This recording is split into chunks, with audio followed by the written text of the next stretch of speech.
সহকারী শিক্ষক নিয়োগ পরীক্ষায় যে প্রশ্ন ফাঁসের ঘটনা, শুধু প্রশ্ন ফাঁস না, পরীক্ষা জালিয়াতির ঘটনাও ঘটেছে।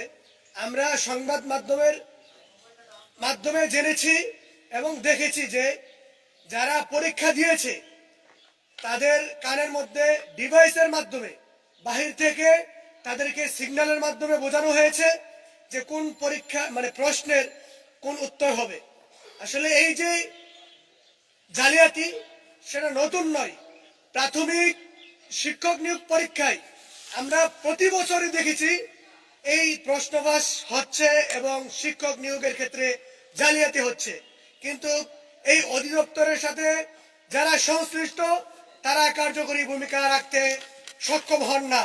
এখানে একটি চক্র আছে, এই চক্ররাই প্রত্যেক বছর যখনই পরীক্ষা হয় তারা প্রশ্নফাঁস করে এবং জালিয়াতির মাধ্যমে লাখ লাখ টাকা নিয়োগ বাণিজ্যের মাধ্যমে এখানে শিক্ষক নিয়োগ করা হয়।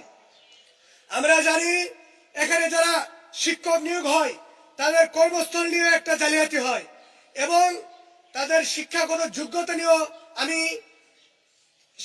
গুগলে সার্চ করে দেখেছি, তাদের যোগ্যতা নিয়েও আমার সংশয় আছে এবং যে প্রশ্ন থেকে যায় একজন শিক্ষক হবে তার শিক্ষক নিয়োগ পরীক্ষার ক্ষেত্রে তার যোগ্যতা হচ্ছে 2.25। এটা আসলে টেনে টুনে কোনো রকম পাশ করার মতো অবস্থা।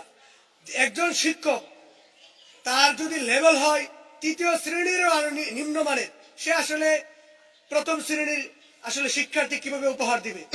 আমরা এখান থেকে দাবি জানাই প্রাথমিকের যে প্রশ্নফাঁসের কারণে এই পরীক্ষা তো বাতিল করতে হবে এবং নিয়োগ ক্ষেত্রে যোগ্যতা অবশ্যই এখানে একটা যোগ্যতারও মাপকাঠি হওয়া উচিত। যারা আসলে যার যোগ্যতা নাই সে তো চেষ্টা করবে কিভাবে জালিয়াতির মাধ্যমে প্রশ্নফাঁসের মাধ্যমে পরীক্ষা দেওয়া যায়। এক্ষেত্রে অবশ্যই প্রাথমিক অধিদপ্তরের তাদের যে যোগ্যতার মাপকাঠি এখান থেকে অবশ্যই সেটা ন্যূনতম 2.50 করা লাগবে অবশ্যই।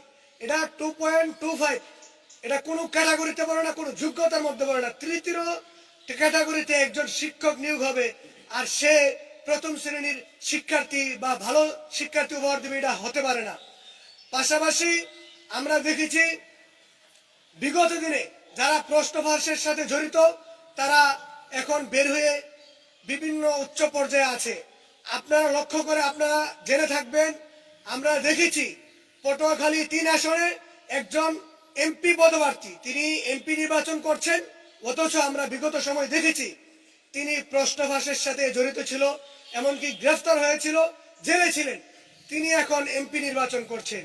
আমরা নির্বাচন কমিশনের কাছে দাবি জানাচ্ছি বিগত দিনে যারা প্রশ্নফাঁসের সাথে যারা জড়িত ছিল তাদের অবশ্যই আপনারা এই যে প্রাথমিক অধিদপ্তর থেকে আপনারা চিঠির মাধ্যমে নির্বাচন কমিশন থেকে তাদেরকে যেন নির্বাচন করার সুযোগ না দেওয়া হয় এ ব্যাপারে আপনারা ভূমিকা রাখবেন।